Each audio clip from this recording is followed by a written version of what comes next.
আসসালামু আলাইকুম সুপ্রিয় শিক্ষার্থী বন্ধুগণ, আজকে আমরা আলোচনা করব নবম অধ্যায়ের 1 নাম্বার সৃজনশীল প্রশ্ন নিয়ে। অর্থাৎ রেওয়া মিলে যে 1 নাম্বার সৃজনশীল প্রশ্নটি দেওয়া রয়েছে সেই সৃজনশীল প্রশ্নের সমাধান করব। তো আশা রাখি তোমরা ধৈর্য সহকারে আমার সাথে থাকবে এবং এই প্রশ্নে যত প্রকার প্রবলেম রয়েছে সব প্রবলেমের সমাধান বুঝে নেবে। তো কি বলা আছে দেখো, শিহাব অ্যান্ড ব্রাদার্সের 2025 সালের ডিসেম্বর মাসের উদ্বৃত্তগুলো ছিল নিম্নরূপ। তো কি কি উদ্বৃত্ত দেওয়া আছে একটু আমরা দেখে নিই। হ্যাঁ, মূলধনকে মালিকানা সত্ত্ব বলা হয়, আর মালিকানা সত্ত্ব ক্রেডিট দিকে বসে, তাহলে এটা ক্রেডিট দিকে বসবে। হাতে নগদ 1/1/2025, তার মানে এটা প্রারম্ভিক হাতে নগদ, প্রারম্ভিক ব্যাংক জমা রেওয়া মিলে যায় না, তাহলে এটা রেওয়া মিলে যাবে না। প্রাপ্য হিসাবকে চলতি সম্পদ বলা হয়, সকল প্রকার সম্পত্তি ডেবিট, তাহলে এটা ডেবিট দিকে যাবে। প্রদেয় হিসাবকে চলতি দায় বলা হয়, সকল প্রকার দায় ক্রেডিট, তাহলে এটা ক্রেডিট দিকে যাবে। ঠিক আছে। উত্তোলন এটি মালিকানা সত্ত্বকে হ্রাস করে, যার কারণে এটি ডেবিট হবে। ঠিক আছে। এরপরে ক্রয় হলো ব্যয় হলে ডেবিট হয়। বিক্রয় হলো আয় হলে ক্রেডিট হয়। বিনিয়োগের সুদ এটাও ক্রেডিট হবে। সমাপনী মজুত পণ্য আমরা জানি রেওয়া মিলে যায় না, সমাপনী মজুত পণ্য রেওয়া মিলে যায় না। কেন যাবে না? কারণ এখানে ক্রয় লেখা আছে। ঠিক আছে। এরপরে দেখো বিমা সালামি এটা ব্যয় হলে ডেবিট দিকে যায়। আমদানি শুল্ক এটাও ব্যয়, এটা ডেবিট দিকে যাবে। এটা কিন্তু প্রত্যক্ষ ব্যয়। হ্যাঁ। কমিশন প্রাপ্তি এটি আয়, এটা ক্রেডিট দিকে যাবে। বিনিয়োগ এটা দীর্ঘমেয়াদী বিনিয়োগ, এটা ডেবিট দিকে যাবে। হ্যাঁ, তাহলে এটা ডেবিট দিকে। ব্যাংক জমার সুদ এটি হলো আয়, এটা কি? ব্যাংক জমার সুদ এটা আয়, তাহলে আয় হলে ক্রেডিট দিকে যায়। আসবাবপত্র এটি স্থায়ী সম্পদ, এটি ডেবিট দিকে যাবে। বিজ্ঞাপন এটা ব্যয়, এটা ডেবিট দিকে যাবে। প্রারম্ভিক মজুত পণ্য এটি বিক্রিত পণ্যের ব্যয়ের মধ্যে যায়, তাহলে এটাও ডেবিট। সমাপনী ব্যাংক জমা এটি সম্পদ, এটি চলতি সম্পদ, এটাও ডেবিট হবে। তার মানে ডেবিট ক্রেডিটগুলো আমরা বুঝতে পারলাম এবং এখান থেকে দুইটি আইটেম পাইলাম, একটি হলো প্রারম্ভিক হাতে নগদ, আরেকটি হলো সমাপনী মজুদ পণ্য। এই দুইটা লেনদেন বা এই দুইটি হিসাব কিন্তু রেওয়া মিলে অন্তর্ভুক্ত হবে না। ওকে, ভালো কথা। তো এখন আমাদের প্রশ্নে কি বলছে, ক খতে কি বলছে দেখি একটু। বলা আছে শিহাব অ্যান্ড ব্রাদার্সের রেওয়া মিলে যে দফা অন্তর্ভুক্ত হবে না তার মোট পরিমাণ আমরা পেয়ে গেছি। একটি হলো 15,000 টাকা আর একটি হলো 12,000 টাকা। এই দুইটা আইটেম অন্তর্ভুক্ত হবে না, এই দুইটার অ্যান্সার করে ফেলবো। তাইলে শিহাব অ্যান্ড ব্রাদার্সের রেওয়া মিলে যেসব দফা অন্তর্ভুক্ত হবে না তার মোট পরিমাণ, একটি হলো হাতে নগদ 1/1, এটা 1/1 হবে, 10/1 লেখা হয়ে গেছে, এটা 1/1 হবে। হ্যাঁ, 0/1 হবে। ওকে, 0/1 বসাই দিই। 0/1/1/2025, এটা 15,000 টাকা। মজুদ পণ্য আছে 12,000 টাকা, তাইলে দুইটা যোগ করলে 27,000 টাকা, তাইলে এটা যোগ জের হবে 27,000 টাকা। তাইলে ক নম্বর প্রশ্নের অ্যান্সার 27,000 টাকা। খ নম্বর প্রশ্ন বলছে উপযুক্ত খতিয়ান উদ্বৃত্ত দ্বারা শিহাব অ্যান্ড ব্রাদার্সের একটি রেওয়া মিল তৈরি করো। 4, রেওয়া মিল কিন্তু আমি আপনাকে তৈরি করে দিয়েছি। ডেবিট হবে কোনটি, ক্রেডিট হবে কোনটি, এটা কিন্তু করে দিয়েছি। তো গ নম্বর প্রশ্নটা একটু কঠিন হবে। গ নম্বর প্রশ্নের জন্য কিন্তু তোমাকে একটু ধৈর্য সহকারে থাকতে হবে এবং কি বোঝার চেষ্টা করতে হবে। হ্যাঁ, তাইলে খ নম্বর প্রশ্ন রেওয়া মিল বলেছে, তাইলে আমরা রেওয়া মিল করব। প্রথমে শিহাব অ্যান্ড ব্রাদার্সের রেওয়া মিল 31 ডিসেম্বর 2012 দিব। হ্যাঁ, এইভাবে দিব। তাইলে এটা আমরা শিহাব অ্যান্ড ব্রাদার্সের রেওয়া মিল 31 ডিসেম্বর 2025, 12 বলেছিলাম, সরি ভুল করেছি।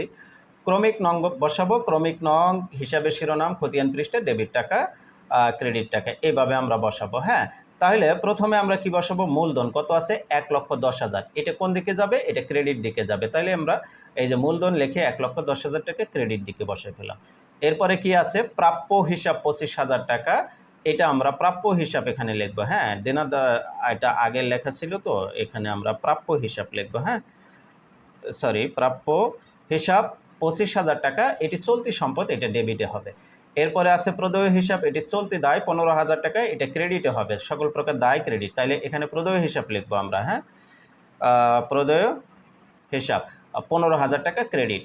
এরপরে কি বলা আছে, উত্তোলন বলা আছে। উত্তোলন মালিকানা সত্ত্বকে হ্রাস করে বা মূলধন কমায় দেয়। তাহলে মূলধন কমাই দিলে, মূলধন যদি ক্রেডিট হয় তাহলে এটিকে কমাইলে সেটি ডেবিট হবে, তাহলে উত্তোলন ডেবিট হবে 10,000 টাকা। এখানে উত্তোলন 10,000 টাকা ডেবিটে লিখবো। এরপরে দেখো কি দেওয়া আছে, ক্রয় দেওয়া আছে 30,000 টাকা। ক্রয় হলো ব্যয় হলে ডেবিট হয়, তাহলে ক্রয় 30,000 টাকা এখানে বসাই দেবো, ডেবিট। এরপরে দেওয়া আছে বিক্রয় হলে আয় হলে ক্রেডিট হবে, তাহলে 45,000 টাকা। এই যে এখানে আমরা বিক্রয় ক্রেডিট পাশে 45,000 টাকা লিখব। এরপরেরটা কি দেওয়া আছে, বিনিয়োগের সুদ ৩,০০০ টাকা, এটিও আয় হলে ক্রেডিট হবে, বিনিয়োগের সুদ ৩,০০০ টাকা এখানে বসাই দিব। হ্যাঁ, এরপরেরটা দেখো, পরে যে আইটেমটা বলেছে এটা বলেছে সমাপনী মজুত পণ্য রেওয়া মিলে যাবে না। বিমা সালামি এটা ব্যয় হলে ডেবিট দিকে যাবে। আমদানি শুল্ক এটাও ব্যয়, এটাও হলে ডেবিট দিকে যাবে। তাহলে ৫,০০০ আর ৩,৫০০ এই দুটো আমরা ডেবিট দিকে লিখে ফেলি। বিমা সালামি ৫,০০০ আর আমদানি শুল্ক ৩,৫০০ ডেবিট দিকে লিখে ফেললাম। ঠিক আছে, এরপরে আসো কি বলা আছে, কমিশন প্রাপ্তি। কমিশন প্রাপ্তি হলে আয় হয়, এটা আয় হলে ক্রেডিট দিকে যাবে, তাইলে ২,০০০ টাকা ক্রেডিটে বসাই দিলাম। এরপরে আসো কি বলা আছে, বিনিয়োগ। বিনিয়োগ হলো দীর্ঘমেয়াদী বিনিয়োগ বা দীর্ঘমেয়াদী, এটাকে সম্পদ পাশে যায়। ঠিক আছে, বিনিয়োগটা সবসময় সম্পদ পাশে যাবে। তাহলে ৩০,০০০ টাকা সম্পদ ডেবিট হবে। ঠিক আছে, সম্পদ আর ব্যয় ডেবিট হয়, আয় দায় এবং মালিকানা সত্ত্ব ক্রেডিট হবে। ওকে, এরপরে কি বলা আছে, ব্যাংক জমার সুদ, এটি হলো আয় ৫০০ টাকা, এটা ক্রেডিটে যাবে। ব্যাংক জমার সুদ এখানে ক্রেডিটে বসাই দাও। এরপরে কি রয়েছে, এরপরেতে কি রয়েছে দেখো, আসবাবপত্র রয়েছে। আসবাবপত্র হলো স্থায়ী সম্পদ ৪০,০০০ টাকা, সম্পদ ডেবিট দিকে যাবে।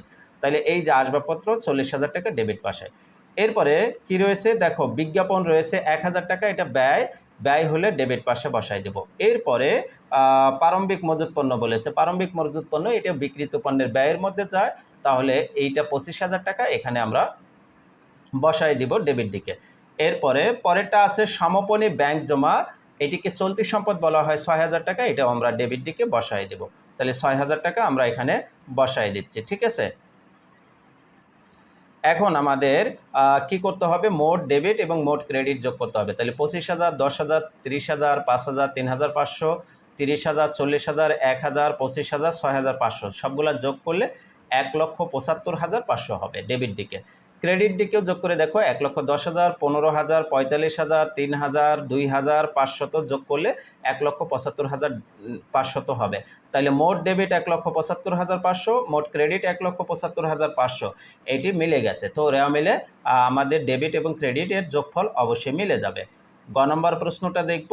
গ নম্বর প্রশ্ন বলেছে, উপযুক্ত তথ্য হতে মুনাফা জাতীয় আয় ও মুনাফা জাতীয় ব্যয়ের পরিমাণ নির্ণয় করো।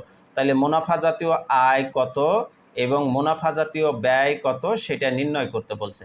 দেখো, মুনাফা জাতীয় আয় হলো যেগুলো সচরাচর আয় হিসেবে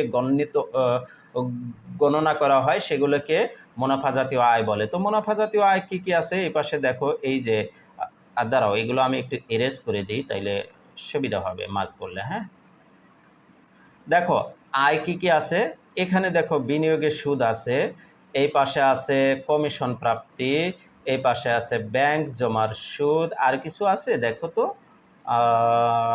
এখানে বিক্রয় রয়েছে, বিক্রয়ও মুনাফা জাতীয় আয়।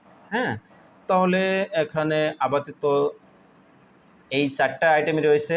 তাহলে মুনাফা জাতীয় আয়, এটা গ নম্বর প্রশ্নের সমাধান করব। দেখো, শিয়াবান ব্রাদার্সের মুনাফা জাতীয় আয় ও মুনাফা জাতীয় ব্যয়ের মোট পরিমাণ নির্ণয়। তাহলে মুনাফা জাতীয় আয় কত, বিক্রয় আছে ৪৫,০০০ টাকা, তারপরে কি আছে, বিনিয়োগের সুদ আছে ৩,০০০ টাকা, কমিশন প্রাপ্তি ২,০০০, আর ব্যাংক জমার সুদ ৫০০।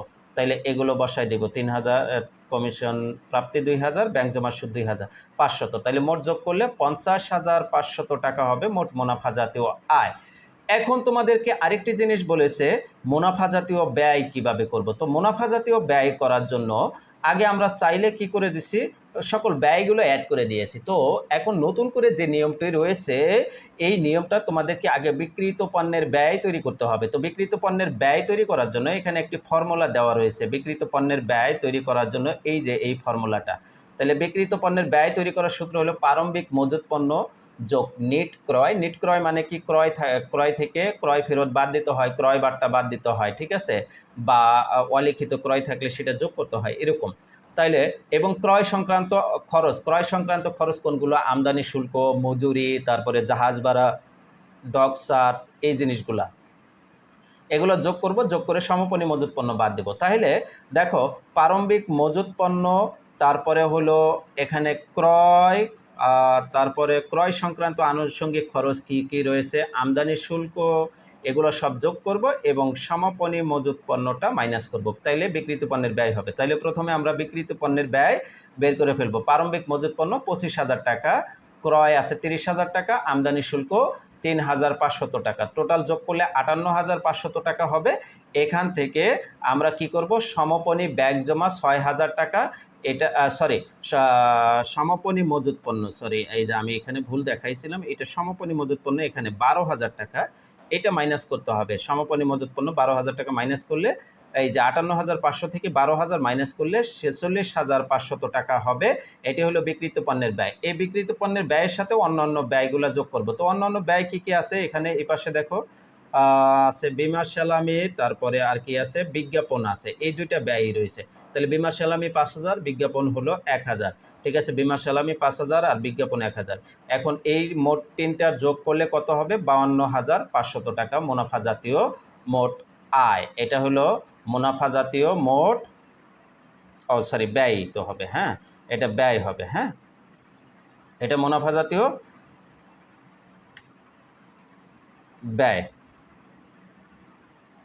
এটা মুনাফা জাতীয় ব্যয়, আর উপরেরটা মুনাফা জাতীয় আয়। তো আশা রাখি মুনাফা জাতীয় আয় এবং মুনাফা জাতীয় ব্যয় বুঝতে পেরেছো। তো আমি আবারও বলে দিচ্ছি, মুনাফা জাতীয় ব্যয় করতে হবে সবসময় বিক্রিত পণ্যের ব্যয় নির্ণয় করে। তারপর বিক্রিত পণ্যের ব্যয় কিভাবে নির্ণয় করব, প্রারম্ভিক মজুত পণ্যের সাথে নেট ক্রয় যোগ করব এবং ক্রয় সংক্রান্ত আনুষঙ্গিক খরচ। কি কি আনুষঙ্গিক খরচ, আমদানি শুল্ক, মজুরি, ডক চার্জ, জাহাজ ভাড়া, ক্রয় পরিবহন খরচ, এই জিনিসগুলা, হ্যাঁ এই জিনিসগুলাকে যোগ করতে হবে। যোগ করে সমপনী মজুত পণ্য মাইনাস করতে হবে, করলে বিক্রিত পণ্যের ব্যয় বের হবে। এই বিক্রিত পণ্যের ব্যয়ের সাথে অন্যান্য ব্যয়গুলা, অন্যান্য পরোক্ষ ব্যয়গুলা যোগ করলে কি হয়ে যায়, আমাদের কি মুনাফা জাতীয় ব্যয়ের পরিমাণ বের হয়। ঠিক আছে, তো এই ছিল 1 নাম্বার সৃজনশীল প্রশ্নের সমাধান। আশা রাখি তোমরা এই সৃজনশীল প্রশ্নের সমাধানটি বুঝতে পেরেছো এবং এই সম্পর্কে যত কনফিউশন ছিল সবগুলো দূর করতে পেরেছো।